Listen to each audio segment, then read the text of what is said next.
جو skill workers Germany کو چاہیے وہ IT پروفیشنل ہیں، لیکن اس میں کم سے کم بھی C1 لیول کی کوالیفیکیشن چاہیے۔ اس کے علاوہ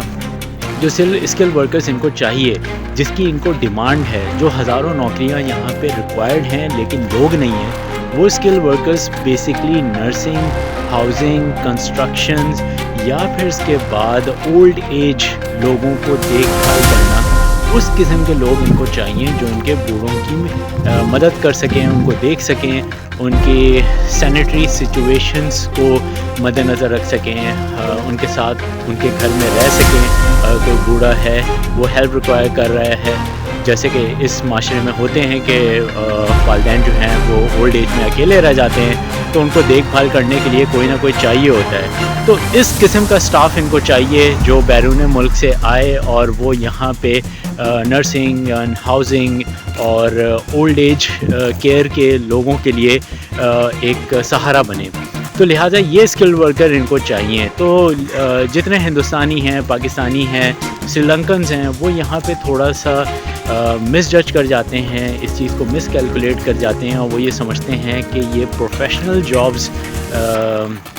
کی بہت زیادہ شارٹیج ہو گئی ہے جرمنی کے اندر، اور ان کو پروفیشنل لوگ چاہیے جو کہ ڈفرینٹ پروفیشن سے ہوں، لیٹ اس سپوز IT سے ہوں، ٹیلی کام سے ہوں، نیٹ ورک سے ہوں۔ لیکن حقیقتاً یہ جو اسکل ورکر شارٹیج ہو گئی ہے، یہ ورڈ جو کوائن کیا جا رہا ہے نا، اسکلڈ ورکر، یہ تھوڑا غلط ہے، کیونکہ بیسکلی یہ ایک لے مین ٹائپ ایک جاب ہے۔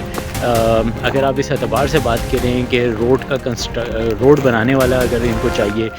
یا لیٹ اس سپوز ان کو گٹر صاف کرنے والا چاہیے، ہمارے نظر میں یہ کوئی اسکل ورکر نہیں ہے۔ ہم اسکل ورکر اس نظریے سے سوچتے ہیں کہ ان کو کوئی پروفیشنل بندہ چاہیے جو کہ پروفیشنل تعلیم کے ساتھ ہو، ڈگری کے ساتھ ہو۔ اب ہوتا کیا ہے، ہندوستان اور پاکستان سے بے پناہ لوگ دوگ باہر نکلنے ہیں ایک اچھی اپرچونٹی کی تلاش میں۔ وہ یہ سمجھتے ہیں کہ وہ یہاں پہ آ جائیں گے، اور جس طریقے سے جرمن گورنمنٹ اس چیز کو پورٹرے کر رہی ہے کہ ان کو اسکل ورکر چاہیے، وہ اس جھانسے میں آ جاتے ہیں، اور وہ یہ سمجھتے ہیں کہ اسکل ورکر کے مطلب کہ ان کو بہت زیادہ پڑھا لکھا آدمی چاہیے جس کے پاس 10 سال کا 15 سال کا IT کا ایکسپیرینس ہو۔ وہ یہ سوچ کے یہاں پہ آتے ہیں، وہ ہوم ورک کرتے نہیں ہیں، اور جب وہ یہاں پہ لینڈ کرتے ہیں تو ان کو پتہ لگتا ہے کہ وہ پاکستان میں، ہندوستان میں یا سری لنکا میں یا جہاں کہیں بھی تھے وہ زیادہ بہتر تھے، کیونکہ یہاں پہ ایک تو معاشی بحران تو چل ہی رہا ہے، اکانومی ان کی اتنی اچھی چل نہیں رہی ہے، اور وہ جو خواب لے کے آئے تھے، جو مس گائیڈ ہوئے تھے، ان کو یہ پتہ لگتا ہے کہ وہ غلط جگہ میں آ گئے ہیں، کیونکہ یہاں پہ ان کا سروائیول جو ہے وہ پاسبل ہی نہیں ہے ایک اچھی زبان کے ساتھ۔ اب بات یہ کر لیتے ہیں کہ زبان سیکھنے میں کتنا ٹائم لگے گا۔ یاد رہے کہ زبان ایک PhD ہے، یہ ایک ایسی چیز نہیں ہے کہ آپ رات کو سوئے اور صبح اٹھے اور آپ جرمن بولنے لگے۔ دنیا کی مشکل ترین زبانوں میں اس زبان کا ذکر ہے، اگر آپ دیکھیں اور آپ تحقیق کریں تو لہذا جرمن زبان کو سیکھنے کے لیے، اس میں مہارت حاصل کرنے کے لیے آپ کو کم سے کم بھی لگ کے 3 سے 4 سال صحیح والے لگانے پڑیں گے، تب آپ C1 لیول کے اوپر آ کے ایگزام بھی پاس کر سکتے ہیں، اور پھر جس لیول کی جرمن ان کو جابس کے اندر چاہیے آپ بول سکتے ہیں۔ خاص طور پہ اگر آپ پروجیکٹ مینجمنٹ سے تعلق رکھتے ہیں، یا IT کے اندر کسی اچھی پوزیشن پہ تعلق رکھتے ہیں، یا لیٹ سپوز آپ مینیجر لیول کی جاب ڈھونڈ رہے ہیں، تو اس کے اندر آپ کو ایک بہت بہتر لیول کی جرمن چاہیے ہوگی۔ فیس بک کے اوپر بھی جا سکتے ہیں، مختلف گروپس بنے ہوئے ہیں جرمنی کے اعتبار سے، آپ ان کو ایکسپلور کریں۔ وہاں پہ لوگ روز کی بنیاد پہ پوسٹیں ڈالنے ہیں، آپ دیکھ سکتے ہیں کتنے لوگوں کی نوکریاں روز بروز ختم ہو رہی ہیں۔ 3000 لوگ بوش سے فائر ہوئے ہیں۔ اس کے علاوہ واکس ویگن جو ہے وہ نیلام ہونے والی ہے۔ جو جرمن تھنک ٹینک کمپنیز تھیں ان کا یہ حال ہو رہا ہے، تو آپ اندازہ کر لیں جو چھوٹی موٹی کمپنی ہیں ان کا کیا حال ہوگا۔ لہٰذا اس ویڈیو کا لب لباب یہ ہے کہ اگر آپ جرمنی آنا چاہتے ہیں تو اپنا ہوم ورک اچھے طریقے سے کر کے آئیں۔ آپ کسی قسم کے اس خیال کو لے کے یہاں پہ نہیں آئیے گا کہ آپ یہاں پہ اتریں گے اور اترنے کے بعد دودھ کی نہریں اور شہد کی نہریں جاری ہو جائیں گی اور آپ ڈھیر سارا پیسہ کما سکیں گے۔ آپ اگر یہاں پہ آنا چاہتے ہیں تو میری آپ کو یہی نصیحت ہے کہ آپ زبان کو سیکھیں اور اپنے وطن میں ہی رہتے ہوئے آپ ایک اچھا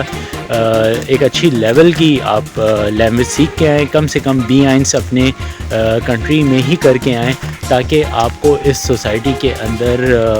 آنے کے بعد مشکلات کا سامنا کرنا نہ پڑے. یاد رہے کہ وہ لوگ جو کہ یہاں پہ تقریباً 3-4 سال پہلے بھی آئے تھے, وہ ان لوگوں کو نوکریاں ڈھونڈنے میں اور جابس ڈھونڈنے میں, پارٹ ٹائم جاب ڈھونڈنے میں اتنی مشکل نہیں ہوئی تھی ایز کمپیئر ٹو وہ لوگ جو کہ 2023 کے اینڈ میں یا 24 کے اینڈ میں آ رہے ہیں, کیونکہ اس قسم کی چھوٹی موٹی نوکریاں بھی اب ملنا مشکل ہو گئی ہیں, اور ان کو کیونکہ ایک نوکری کے اوپر تقریباً کوئی 600-700 اسٹوڈنٹس جو ہیں وہ فائٹ بیک کر رہے ہیں. تو میں امید کرتا ہوں یہ ولاگ آپ کے لیے انفارمیٹیو رہا ہوگا, اور جو معلومات میں آپ تک لا سکتا تھا وہ میں لے کے آیا ہوں. یاد رہے کہ میں اس ویڈیو کے ذریعے یہ نہیں کہنا چاہتا کہ آپ یہاں پہ نہیں آئیں, لیکن میں آپ کو یہ ضرور کہنا چاہتا ہوں کہ اگر آپ ریالٹی چیک رکھتے ہوئے جرمنی نہیں آ رہے تو آپ کو بہت زیادہ نقصان کا سامنا کرنا پڑے گا. میں کافی سارے اسٹوڈنٹس کو دیکھ چکا ہوں, کافی سارے لوگوں کو دیکھ چکا ہوں جو شانسپاٹے پہ یہاں پہ آئے ہیں کہ وہ جرمنی چھوڑ کے 5 مہینے میں واپس اپنے وطن چلے گئے. جو چیزیں وہ کرنا چاہتے تھے یا وہ جو سوچ رہے تھے کہ یہاں پہ آ کے وہ اچھا سیٹل ہو جائیں گے, تو وہ چیز ہو نہیں سکی. اور بہت سارے ایسے بھی لوگ ہیں جنہوں نے 2-3 سال یہاں پہ ضائع کیے اور مختلف قسم کی آؤٹ آف فیلڈ جاب کرتے رہے اسی خواب و خیال میں کہ کبھی کوئی چانس لگ جائے گا, لیکن ان دا اینڈ یہ ہوا کہ وہ گیو اپ کر کے یہاں سے گئے, کیونکہ آبویسلی آپ کب تک ایک لے مین جاب یا اور جاب کر کے اپنا زندگی گزاریں گے. یاد رہے کہ اور جاب کرنا بھی یہاں پہ جتنے بھی اور جابس ہیں وہ فزیکلی بہت ڈیمانڈنگ ہیں, تو آپ اس کے اندر ٹھیک ٹھاک اپنی انرجی کو کنزیوم کر دیتے ہیں. مجھے اجازت دیجیے,